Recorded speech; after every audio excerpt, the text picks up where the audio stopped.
Get your free copy of the complete tutorial at www.teachucomp.com/free. You can set the default preferences for finance charges assessed in customer statements within the Preferences window in QuickBooks. To do this, select Edit Preferences from the menu bar to open the Preferences window, where you can set the default behaviors of the currently opened company file. Click the Finance Charge icon at the left side of the Preferences window, and then click the Company Preferences tab at the right side of the window to set the finance charge settings if you charge finance charges.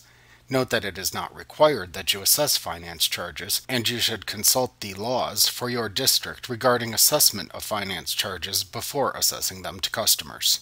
In this tab, you can enter the annual interest rate to charge as a percentage into the annual interest rate % field. You can then enter a minimum finance charge to apply into the minimum finance charge box. Next, enter the number of days you want to set as the grace period into the grace period days box. Use the Finance Charge Account drop-down to select the account used to track income from finance charges.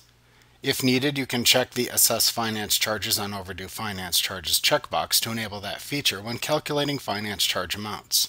Below that, you can then select either the Due Date or Invoice/Billed Date option button to select the date that should be used when calculating charges.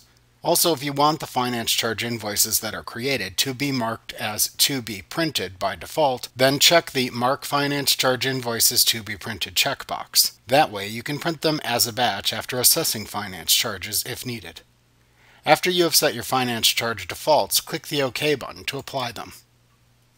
Like what you see? Pick up your free copy of the complete tutorial at www.teachucomp.com/free.